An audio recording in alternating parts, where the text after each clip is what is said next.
মারি ফারার জন্ম এপ্রিল মাসে। কোনো জন্ম চিহ্ন নেই। অপ্রাপ্তবয়স্ক, পিতৃমাতৃহীন, অনাথ। এ পর্যন্ত কোনো পুলিশ রেকর্ড নেই। জানা গেছে মেয়েটি নিম্নলিখিত উপায়ে ভ্রূণ হত্যা করেছে।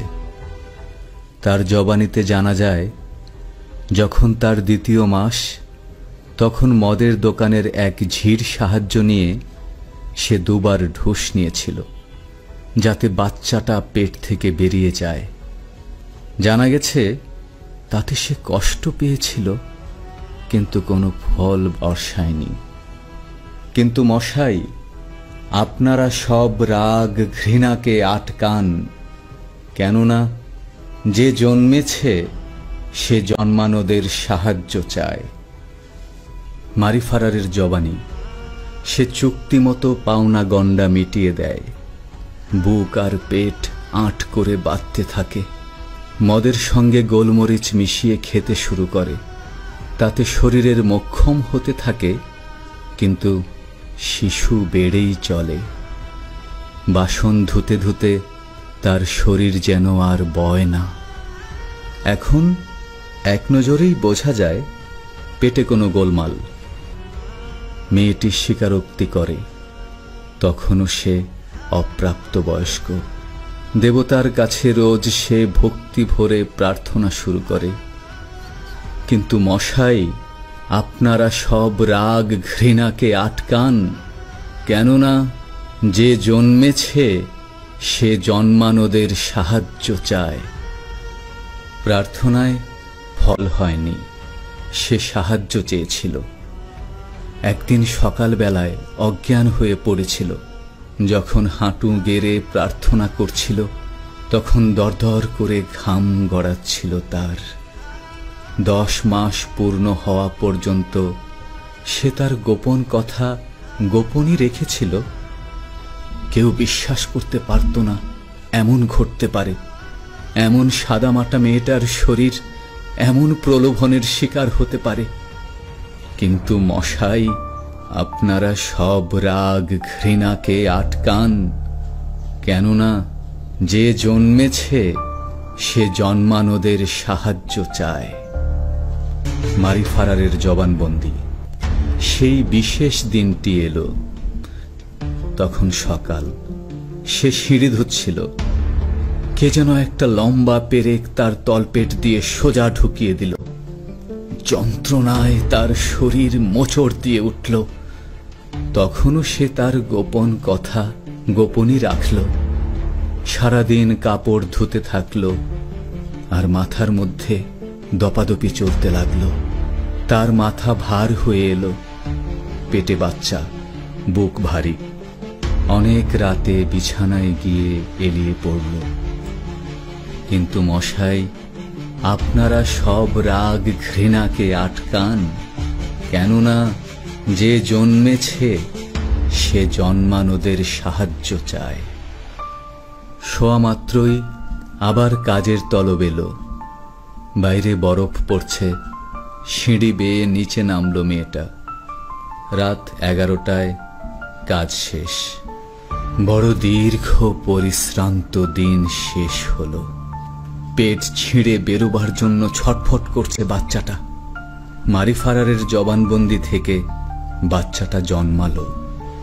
আর 5টা বাচ্চার মতোই দেখতে তাকে। কিন্তু মারি ফারার 5টা মায়ের মতো নয়। ঘেন্না করবেন না। ছেলের জন্ম দিয়েছে যে মা, সে মা নয় বা কেন? কিন্তু মশাই, সাবধান, রাগ ঘৃণাকে আটকান, কেননা যে জন্মেছে সে জন্মানোদের সাহায্য চায়।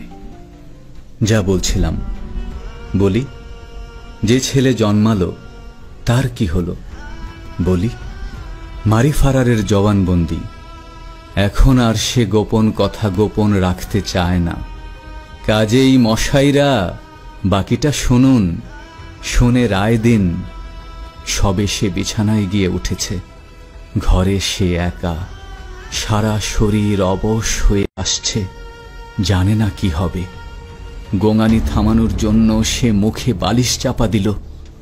আর আপনারা সব মশাইগণ রাগ ঘৃণাকে আটকান, কেননা যে জন্মেছে সে জন্মানোদের সাহায্য চায়।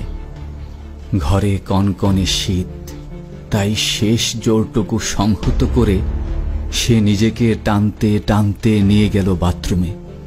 যতটা আদর করে সম্ভব বাচ্চাটা জন্ম দিল। কখন জানে না, বোধহয় ভোরের দিকে। বাথরুমের খোলা ছাদ দিয়ে বরফ পড়ছে। কি করে বাচ্চাকে ঢাকবে মা জানে না। ঠান্ডায় হাতের আঙুল জমে আসছে। কিন্তু মশাই, সাবধান, আপনারা সব রাগ ঘৃণাকে আটকান, কেননা যে জন্মেছে সে জন্মানোদের সাহায্য চায়। মারিফারার বলছে, বাথরুম থেকে ঘরে যাবার পথে বাচ্চাটা কেঁদে উঠল। চিল চিৎকার। ভয়ে পাগল হয়ে মারি তাকে কিল চড় ঘুষি মারতে লাগল। থেমে গেল বাচ্চা। থেমে যাওয়া বাচ্চাটাকে নিয়ে মারি তার বিছানায় ফিরল। সারা রাত বুকে বেঁধে রাখল শরীরটাকে। সকালবেলা আস্তাবলের নিচে ঘুম পাড়িয়ে দিল। মারিফারার জন্ম এপ্রিল মাসে। কুমারী মা শাস্তি পেয়ে জেলে মারা গেল। সে যে সমস্ত মানুষের পাপ বহন করছে। ফর্সা চাদরের নিচে ডাক্তারের ছুরি কাঁচির সাহায্যে যারা সন্তানের জন্ম দেবেন তারা পুণ্যবতী জননী আখ্যা পাবেন। পুণ্যবান পিতৃবৃন্দ, পুণ্যবতী মহাজননীরা। সাদামাটা একটা মেয়ে কামনার শিকার হয়েছিল। তাকে কোলোটা বলবেন না। তার পাপ ভয়ঙ্কর, যন্ত্রণা আরো বেশি। সুতরাং মশাইরা সব রাগ ঘৃণাকে আটকান, কেননা যে জন্মেছে সে জন্মানোদের সাহায্য চায়।